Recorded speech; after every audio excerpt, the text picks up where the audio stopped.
네, 연초에 화요 모임에 잘 오셨습니다. 오늘 주시는 말씀은 누구의 소원을 이루어 주시는가 라는 제목입니다.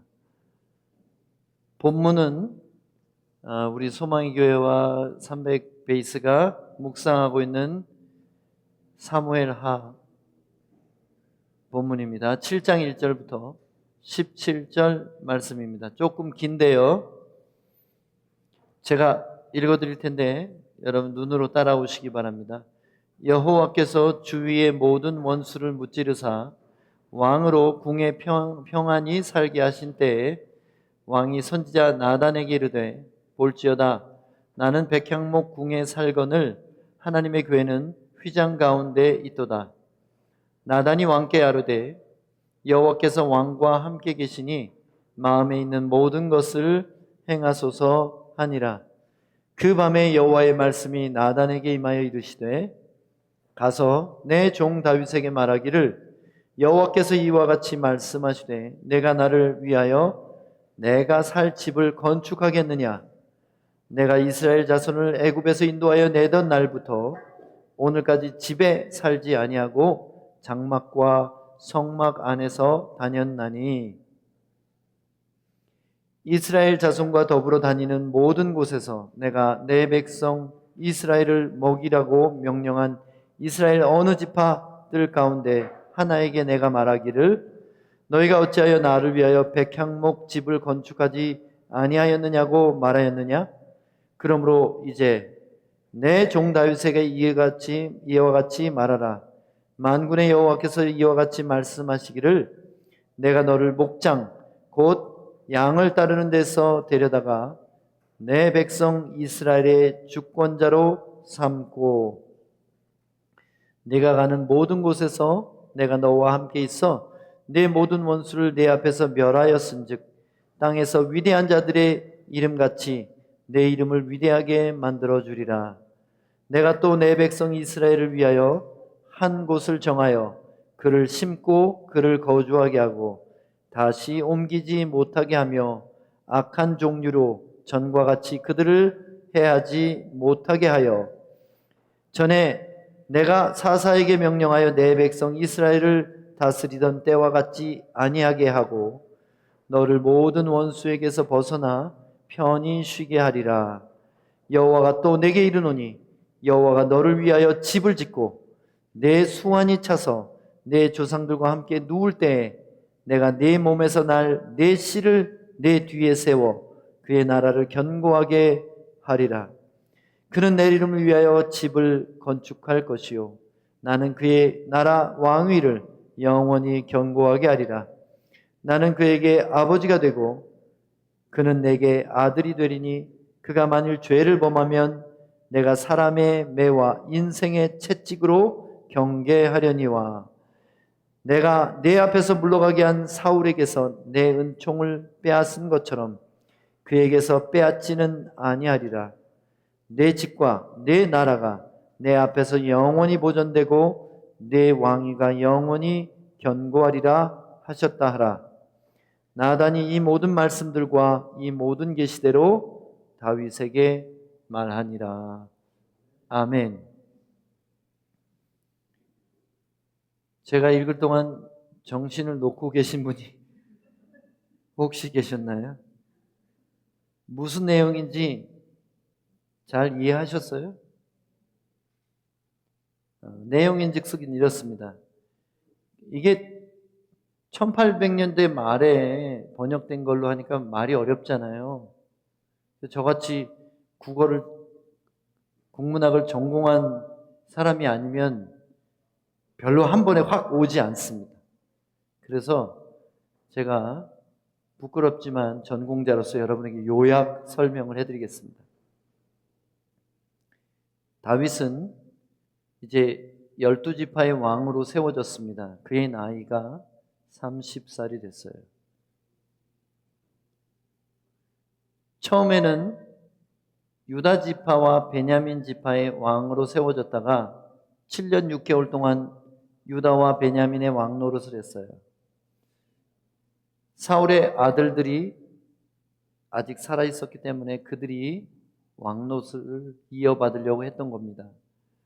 그런데 그들이 죽어버리고 반역으로 죽고 이스라엘의 장로들이 몰려와서 하나님이 말씀하신 것처럼 우리 이스라엘 전체의 왕은 당신이 되어야 될 것입니다 하고 다윗을 왕으로 세웠어요.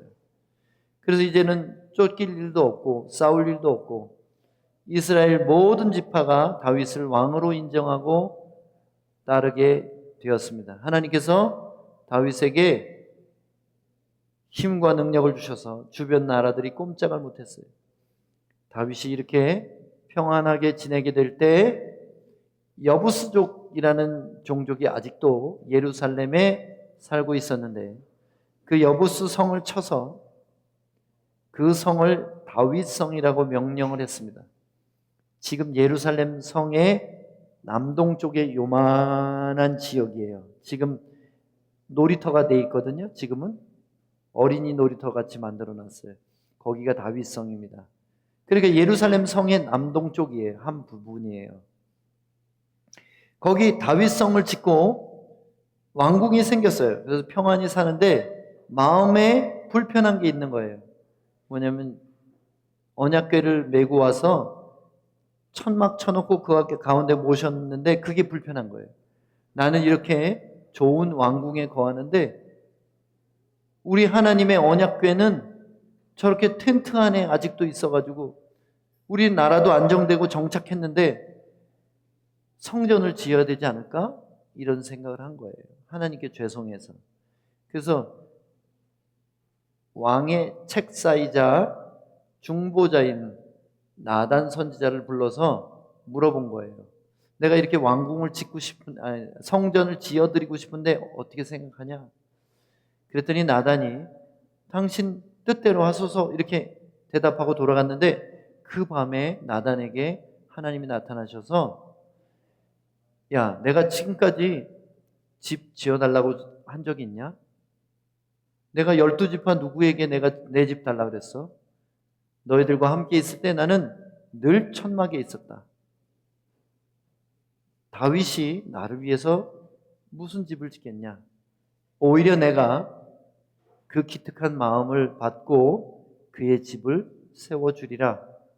가서 대답하기를 너의 자손들이 영원히 왕권을 유지하는 나라가 될 것이요 사울에게서 그 왕위를 빼앗은 것 같이 너희 자식들에게서는 결코 빼앗지 아니하리라 하고 전해라. 이게 이 내용이에요. 오늘 본문을 보니까 충격적인 내용이 나와요. 하나님은 인간에게 성전을 원하신 적이 없다. 성전을 원하신 적이 없다. 많은 교회가 성전 건축이라는 이름으로 사람들을 모으고 돈을 거두고 헌금이라고 말 안 하겠습니다. 그냥 돈을 거두고 그래서 건물 하나 잘 지어놓으면 하나님이 기뻐하실 줄로 생각합니다. 그러나 그것은 대표적으로 잘못된 신앙이에요. 하나님은 있던 성전도 스스로 무너뜨리시고 돌 위에 돌 하나도 남기지 않으셨습니다. 그런데 이제 와서 사람들에게 신약 시대에 건물 지어내라고 요구하시는 분일까 한번 생각해 보세요. 물론 우리가 예배드리는 예배당이 좁아서 사람들이 차고 넘쳐서 더 이상 들어올 수 없게 됐다. 그때는 기도하며 예배당을 지을 수는 있겠죠. 그러나 성전 건축은 신학적으로 잘못된 표현입니다. 성전은 이 땅에 있어서는 안 됩니다. 성전은 예루살렘에 하나 있었고 2000년 전에 AD 70년에 하나님 스스로가 무너뜨리셨고 그 이후에는 건물이 아닌 사람이 성전되는 시대를 만들어 주셨습니다. 그러므로 지금은 성전이라고 말해서는 안 돼요. 성전에는 반드시 언약궤가 있어야 되고 예루살렘에 위치해야 되고 아론 지파 제사장이 있어야 되고 지성소가 있어야 됩니다. 근데 오늘 교회들은 지성소 없죠? 언약궤 없죠? 유대인 아니죠? 예루살렘 아니죠, 여기? 그러므로 성전이라고 말해서는 안 돼요. 우리는, 교회는 예배당일 뿐이지 성전이 될 수가 없어요. 이 시대의 성전은 이 건물이 아니라 우리가 성전이에요. 마치 하나님이 우리에게 뭔가를 원하는 분인 것처럼 잘못 가르쳐진 성경. 그래서 맨날 강조하는 게 돈 내라, 모여라, 더 많이 모이자, 집 짓자, 높이 쌓자. 이거 어디서 많이 들어본 얘기 아니에요? 창세기 11장의 바벨탑 얘기 아니에요? 바벨탑은 반역이에요. 오늘날 교회라고 하면서 반역하는 교회들이 얼마나 많은지 아세요? 그렇게 건물에다 목매달다가 그 건물들이 지금 일불에 팔리고 있습니다. 아세요? 이슬람 사원이 되고 있고요. 술집이 되고 있고 식당이 되고 있습니다. 미국 얘기는 이 얘기가 나온 지 오래됐잖아요.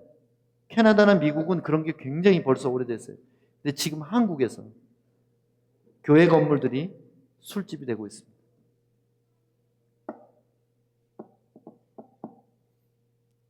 성전 중심의 신앙. 그게 얼마나 잘못됐는지. 오늘날도 마치 교회 건물이 성전인 것처럼 그렇게 이해하고 성전에 열심을 내는 그런 사람들이 있어요. 교회 건물이 낡으면 페인트 칠하고 단장하고 이거 정성 들이는 거 참 하나님 보시기에 좋은 헌신입니다만은 그거보다 더 중요한 게 있어요. 이 시대의 성전은 우리 마음이기 때문에 마음이 더러운지 아닌지, 마음이 곰팡이가 꼈는지, 마음에 시커먼 그냥 옛사람의 더러운 정욕이 덕지덕지 붙어 있는지 그거를 신경 써야 된다는 거예요. 그런데 교회만 뻔질나게 열심히 나오면 되는 줄 알아요. 돈만 잘 갖다 내면 되는 줄 알아요. 그렇게 속아서 신앙생활하다가 지옥 갈 사람들 많이 있을 수 있어요. 하나님은 한 번도 인간에게 건물 지어내라고 말한 적이 없어요. 그런데 왜 예루살렘 성전을 허락하셨나요? 다윗의 이 고결한 마음을 받으셔서 그의 아들 솔로몬에게 성전을 허락하신 것뿐이에요. 그게 하나님이 원하신 게 아니라는 거예요. 너무 놀랍죠? 다윗이 원했고 그래서 그 아들에게 지을 수 있게 허락하셨다. 근데 다윗이 왜 짓지 못하게 하셨을까요?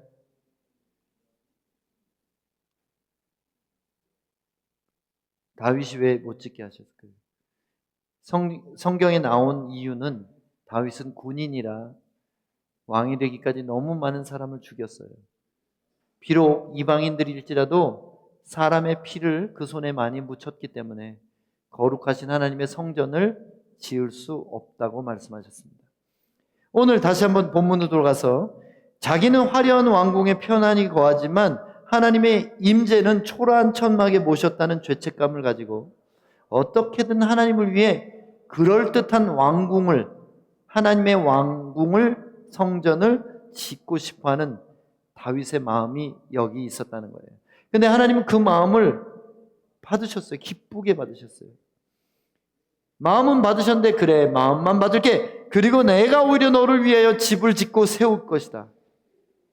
와, 여기서 우리가 축복받는 소원을, 우리 소원을 이루어 주시는 놀라운 비결을 발견할 수 있습니다. 여러분 마음에 소원들 있죠? 이 소원을 아무리 생각해도 사람의 생각으로는 이루어질 것 같지 않은 소원, 그런 소원을 이룰 분이 하나님밖에 더 있겠어요? 근데 여러분 마음에 불가능해 보이는 그 소원을 이루어 주시는 분이 하나님이십니다. 근데 누구 소원을 이루어 주세요? 정답을 말하면 다윗같이 하는 사람. 다윗의 가장 큰 소원이 무엇이었을까요? 놀랍게도요, 다윗의 제일 큰 소원은 성경책에 나와요. 성전 건축이었을까요? 성전 건축이 아니에요. 다윗의 소원은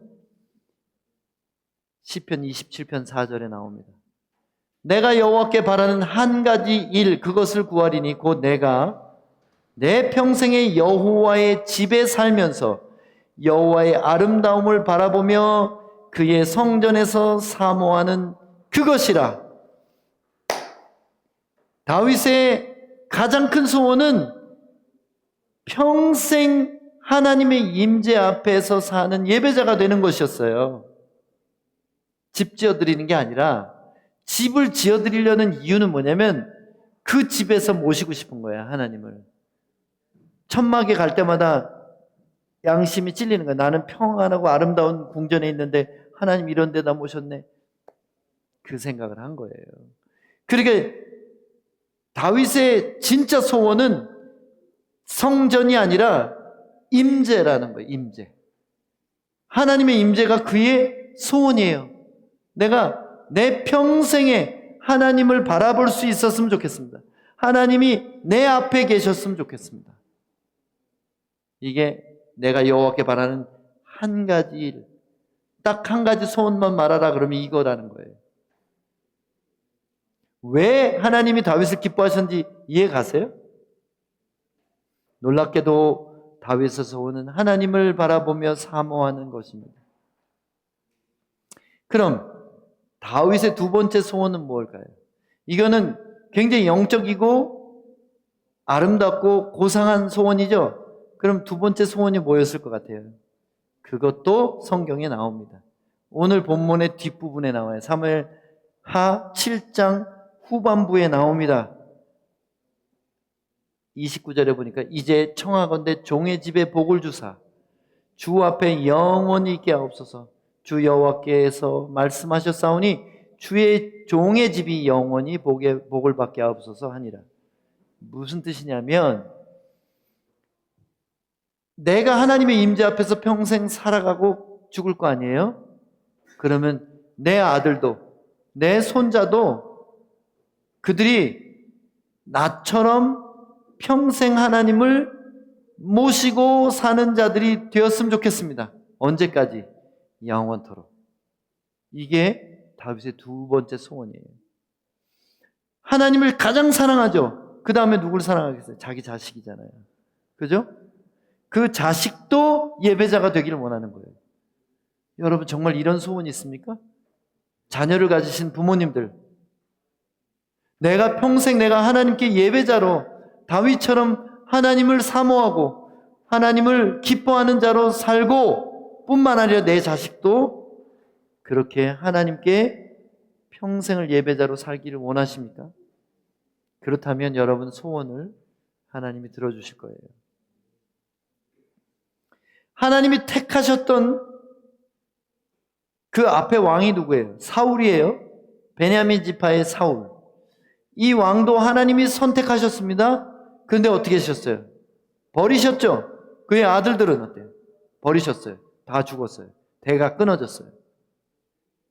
무비보셋이라는 사람 하나 남았는데 두 다리를 다 저는 유모가 안고 도망가다가 떨어뜨려가지고 두 다리를 다 저는 사람 하나 있었어요. 그 사울 왕가는 몰락한 거예요.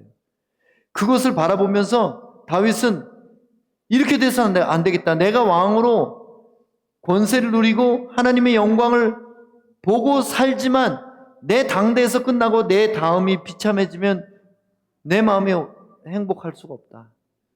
그래서 인간적인 두 번째 소원이 바로 자기 자식들도 대대로 하나님을 기뻐하는 예배자가 되는 것입니다. 첫 번째 소원이 하나님을 감동시키니 두 번째 소원을 이루어 주시는 거예요. 무슨 얘기인지 아시겠어요? 첫 번째 소원은 하나님을 영원토록 사모하고 하나님의 집에 사는 거예요. 이게 하나님을 감동시켰더니 하나님께서 내가 너를 위해 집을 짓고 세우고 영원토록 그들의 왕위가 무너지지 않게 해주겠다. 근데 무너졌어요? 안 무너졌어요? 20번째 왕 누구예요? 시드기야. 시드기야가 눈이 뽑히고 포로로 끌려가면서 왕권이 끝난 것 같이 보였죠? 근데 포로로 가서 애를 낳았어요. 스알데일이 스룹바벨을 낳고 스룹바벨이 총독이 돼서 돌아왔죠? 그래가지고 애를 낳고 해서 누가 나와요? 예수 그리스도가 나십니다. 예수님이 왕이십니까? 아닙니까? 이스라엘 왕이에요? 아니에요? 왕이시죠. 그리고 온 인류의 왕이 되셨죠. 그러니까 다윗의 왕권이 끊어졌어요? 영원하게 됐어요? 영원하게 된 거예요. 그래서 그 언약이 성취가 된 것입니다. 예수님 안 돌아가시잖아요. 죽지 않는 왕이 나타나셨어요. 그래서 다윗 왕의 왕권은 영원한 거예요.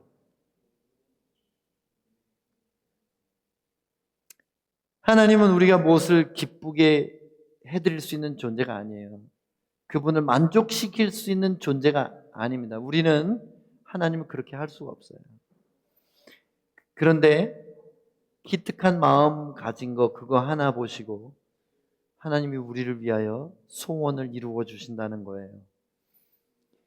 사도행전 17장 24, 25절에 보면 우주와 그 가운데 있는 만물을 지으신 하나님께서는 천지의 주제시니, 주제가 뭐예요? 소유권자, 통치권자를 주제라고 하는 거예요. 소유를 하시고 계시고 다스리고 계시는 분이에요. 손으로 지은 성전에 계시지 아니하고, 성전에 계시지 않는데요. 손으로 지은 전에 이런 데 계시는 게 아니래요. 또 무엇이 부족한 것처럼 사람의 손으로 섬김을 받은 것인 것이 아니에요. 헌금 좀 해라 이렇게 안 한대요. 오히려 그에게 마음을 드리는 사람에게 생명을 주시고 호흡 주시고 만물을 축복으로 주실 수 있는 분이신 거예요. 그러니까 하나님께 바쳐라가 아니라 하나님께 나와라, 이게 정답이에요. 하나님께 나오면 그가 감동된 대로 몸을 드릴 수 있고 물질을 드릴 수 있고 시간을 드릴 수 있고 뭔가를 드릴 수 있어요. 하지만 그 드리는 것이 하나님께 도움이 됩니까? 물 한 컵 가져가서 바닷물에다 부어보세요. 싱거워지나? 한번 찍어 먹어보세요. 싱거워질까요? 하나님이 바다라면 우리가 드리는 헌금이나 우리의 노력이나 우리의 지혜나 힘은 물 한 컵도 안 되는 거예요. 바다에다가 물 한 컵 부어놓고 나는 큰일 했다고 생각하는 어리석은 인간들이 너무 많습니다. 그래서 사역을 아무리 크게 일으켰다고 해요. 세계적으로 뭐 브랜치를 많이 둔 엄청난 사역을 한다고 해도 그것이 하나님을 조금인들 감동시킬 수 있겠어요? 그런 것 때문에 교만하거나 낙심하는 것은 바보 천치입니다. 여러분, 하나님은 우리의 도움이 필요가 없어요. 전혀.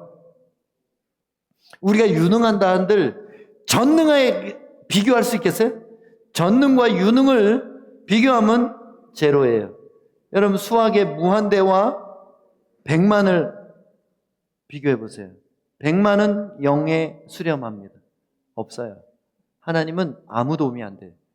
백해 무익해요. 우리가 하나님을 위하여 뭔가를 하면은 곤란해지시고 점점 일거리가 많아지십니다.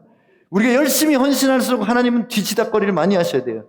그러니까 뭔가를 하려고 노력을 하는 것보다 더 중요한 게 뭐냐면 올 한 해 예배 자리에 나오세요. 하나님을 사모하세요. 그래서 예배 드리다가 마음이 뜨거워지면 우셔도 되고요.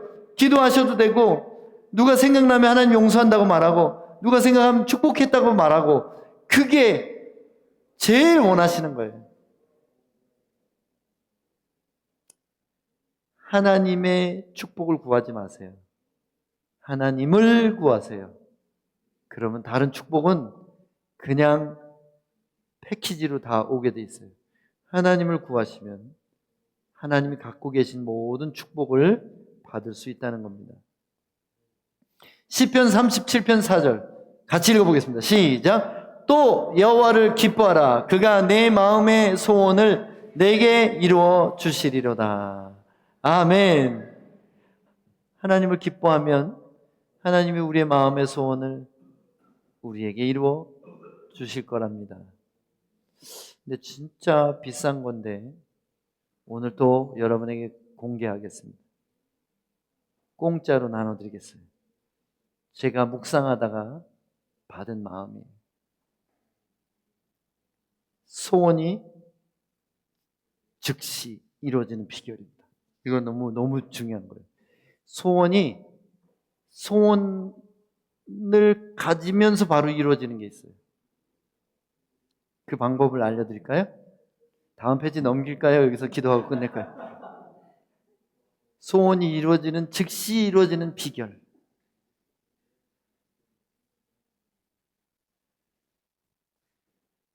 이게 제가 하나님께 기도했던 거예요.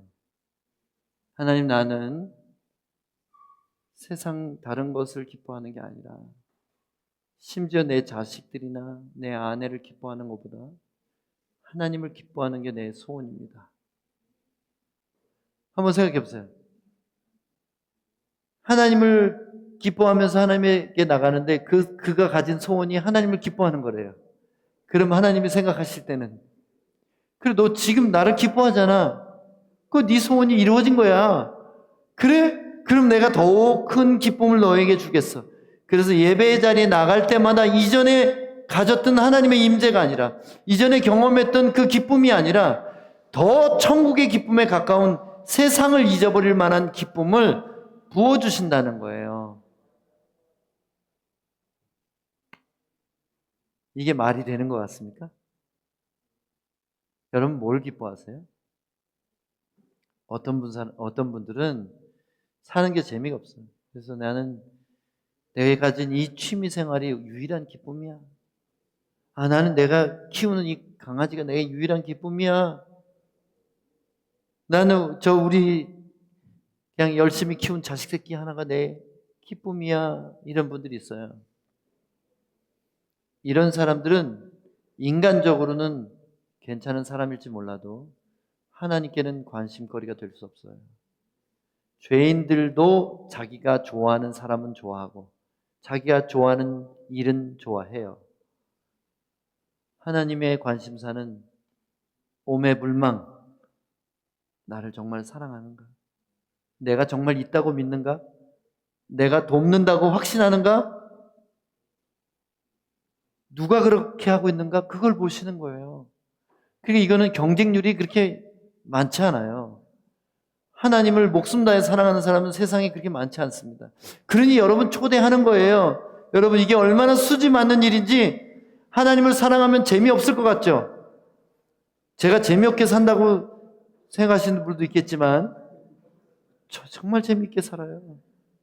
하나님을 목숨 다해 사랑하면 날마다 흥미진진합니다.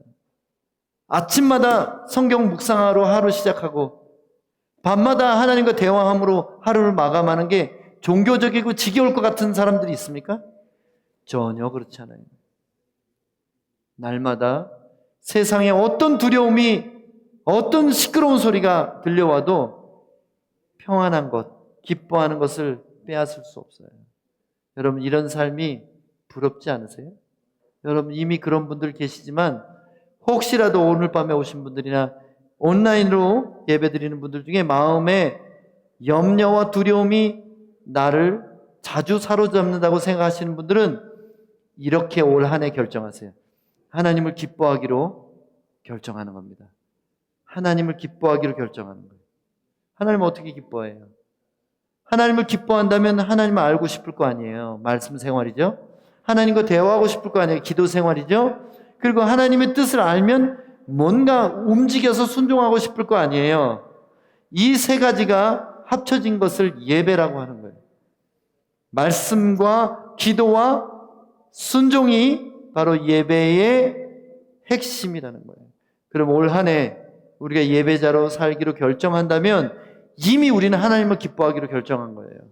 그 사람의 소원은 두 번째 소원, 세 번째 소원 다 이루어집니다. 이게 마태복음 6장 33절하고 통하는 거예요.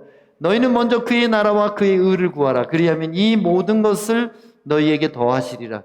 사업 잘 안 되시는 분, 사업을 가지고 머리 뜯지 마세요. 그게 문제가 아니에요. 하늘에서 풀어야 땅이 풀어지는 거예요. 근데 땅에서만 뭔가를 하려고 머리를 쓰고 자원을 동원하고 그래도 안 되는 거예요. 빵꾸 난 게 계속 크게 빵꾸 나요. 어떻게 해야 돼요? 하나님을 기쁘시게 하면 자다가도 떡이 생깁니다. 내가 알 수 없는 방법으로 문제가 해결돼요. 한 분을 소개하겠습니다. 어떤 집사님인데요. 그분 때문에 끄라꼴란자 사역이 시작됐어요. 10년 전에. 10년 전 2월 14일에. 그분이 빵값을 대면서 시작한 사역이 그분이 10년 동안 헌금을 하시면서 오늘도 이어지고 있습니다. 물론 그 후에 이분 저분이 계속 후원자로 세워지셨지만 10년을 한결같이 그렇게 후원하신 한 분이 계세요. 그분이 끄라꼴란자 사역을 후원하기 시작했을 때 어려움이 생겼습니다. 감당할 수 없는 빚이 생겼고 무역을 하시다가 그걸 다 뺏기고 뭐가 엉켜가지고 뭐 빚을 지고 그래서 도저히 이래가지고 갚을 수 없는 액수의 빚을 졌어요.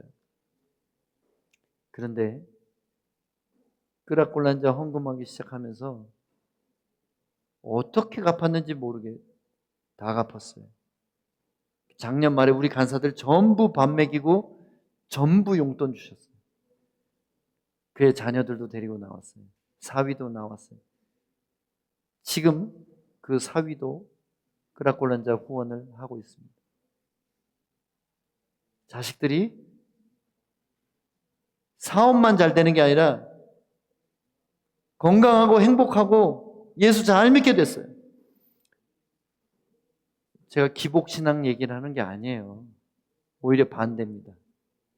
복을 구하라고 얘기하는 게 아니라 하나님을 기뻐하고 하나님을 기쁘시게 하면 그 다음에는 우리가 해결할 수 없는 모든 일을 한순간에 뒤집을 수 있는 분이 전능하신 우리 하나님이에요.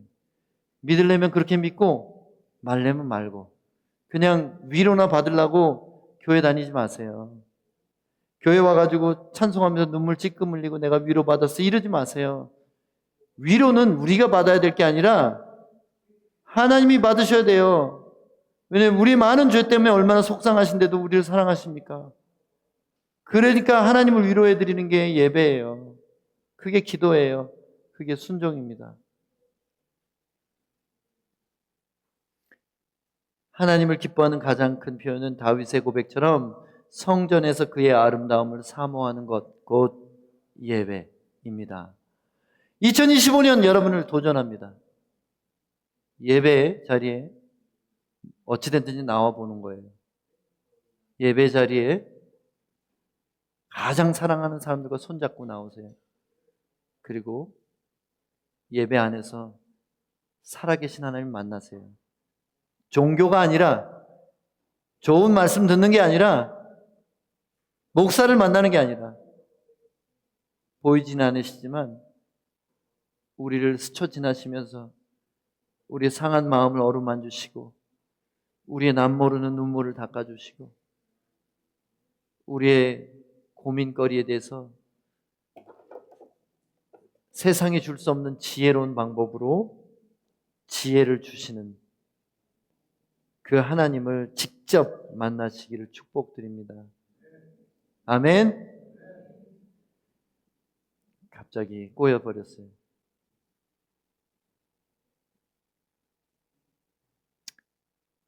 마지막으로 질문 하나 하겠습니다. 여러분 뭘 기뻐하고 계십니까? 속으로 대답하세요. 대답하신 말씀이 하나님이 아니라면 여러분은 헛다리 짚고 있는 번지수가 잘못됐어요. 하나님을 기뻐하면 여러분 인생의 새 일이 반드시 시작될 것입니다. 올 한 해는 그 놀라운 새 일을 모두 다 보시기를 예수님의 이름으로 축복합니다. 아멘. 기도하겠습니다. 하나님 아버지, 또 여호와를 기뻐하라. 그가 내 마음의 소원을 내게 이루어 주시리라.